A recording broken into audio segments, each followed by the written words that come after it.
चुनाव मामले में 3 में से 2 बच्चियां जिनकी मृत्यु हो गई थी उनको आज क्रिमेट कर दिया गया, उनका दाह संस्कार कर दिया गया। परिवार लगातार सीबीआई जांच की मांग कर रहा है, लेकिन उत्तर प्रदेश प्रशासन की तरफ से और योगी सरकार की तरफ से अब तक इसको लेकर कोई आश्वासन नहीं दिया गया परिवार को। हमारे साथ मीम अफजल जी हैं, कांग्रेस के प्रवक्ता।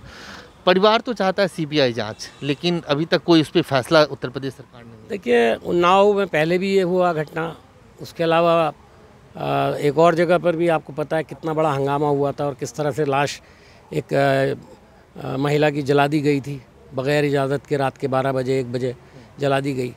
कितना ज़बरदस्त हंगामा होने के बाद भी लगता है कि योगी सरकार ने कुछ सीखा नहीं है। तजर्बे से जो लोग सीखते हैं कम से कम आगे उसकी एहतियात करते हैं। मुझे ऐसा लगता है कि दलितों की, कमज़ोर तबक़ात की, माइनॉरिटीज़ की ज़िंदगी को तो ये कुछ समझते ही नहीं है और ये समझते हैं कि इनको साथ जो चाहो सलूक कर लो, कोई पूछने वाला नहीं है। ज़बरदस्त रिजेंटमेंट है उत्तर प्रदेश के अंदर और लोगों में ज़बरदस्त नाराज़गी है। और मैं ये समझ रहा हूँ कि जिस तरह से उन्होंने डिमांड की है सीबीआई की, इसमें हर्ज क्या है? अगर योगी सरकार उनकी तसल्ली के लिए सीबीआई की डिमांड को, सीबीआई से इंक्वायरी कराने की डिमांड को पूरा कर देती है तो इसमें कोई बुराई तो नहीं है। इसी से जुड़ा एक सवाल है, ज़्यादातर लोग ये मानते हैं कि चूंकि जो तीसरी बहन है जिसका इलाज चल रहा है और गंभीर हालत है उसकी, वो प्राइम विटनेस भी है और उसके इलाज में देरी ना हो उसे दिल्ली के एम्स अस्पताल में भर्ती कराया जाए, क्योंकि हाथरस मामले में भी ऐसे ही हुआ था, देरी हुई और बच्ची को बचाया न जा सका। अब आपने खुद ही जिक्र किया हाथरस का, तजर्बे से भी सीखना चाहिए।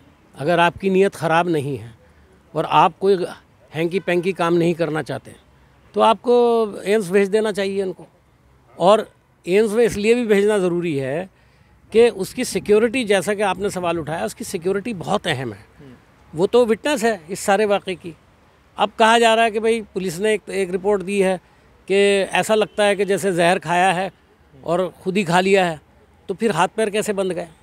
तो बड़ा इम्पॉर्टेंट सवाल है।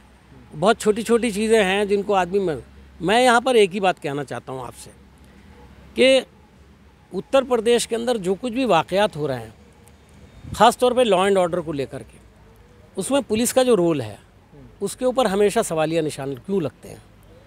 मैं अपने जो पुलिस के कर्मी हैं उत्तर प्रदेश के, ख़ास तौर पर जो ब्यूरोक्रेट्स हैं, उनसे मैं कहना चाहूँगा, पुलिस के अंदर जो बड़े ऑफिसर्स हैं, कि सरकारें आती हैं और सरकारें जाती हैं। उनका काम सरकारों का पालन करना नहीं होता, उनका काम कानून का पालन करना होता है।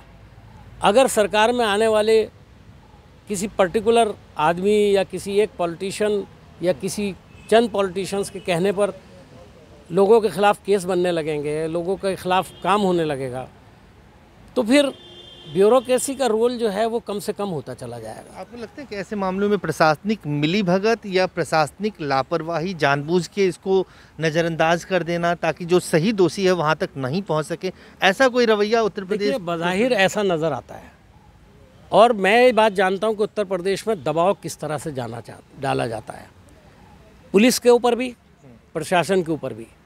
लेकिन प्रशासन को एक बात समझना चाहिए कि जो हमारा ब्यूरोक्रेटिक पूरा एक सिस्टम है, अगर वो इस दबाव के चलते काम करेगा तो अल्टीमेटली उसका नुकसान उस शहर को, उस जगह को, उस स्टेट को तो पहुंचेगा ही, लेकिन उसके साथ साथ जो उनका ब्यूरोक्रेटिक पूरा कहना चाहिए कि एक सिस्टम है, उसको बड़ा नुकसान पहुंचेगा।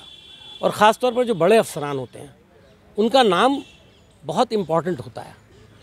अगर वो ठीक से काम करते हैं तो किसी पॉलिटिशियंस की भी हिम्मत नहीं है कि वो उनसे गलत काम करा सकें। लेकिन अगर वो इसका ध्यान नहीं करेंगे और कहना चाहिए किसी दबाव में या किसी लालच में, चाहे वो प्रमोशन का लालच हो या कुछ और लालच हो, अगर वो अपने बॉसेस की इस तरह से सुनने लगें कि इंसाफ लोगों को मिलना बंद हो जाए, अल्टीमेटली ये प्रशासन की नाकामी है और इसके लिए पूरे तौर पर ब्यूरोक्रेटिक सिस्टम जो है वो चरमरा जाएगा और उसका बहुत ज़बरदस्त नुकसान होगा और आने वाले जो लोग काम कर रहे हैं ब्यूरोक्रेसी में, उनके कैरियर पर भी इसका बुरा असर पड़ेगा।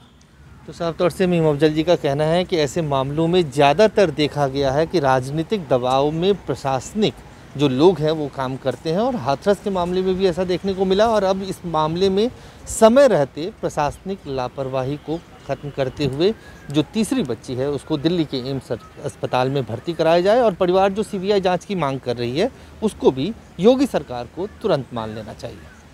अजय झा, गोल्ड।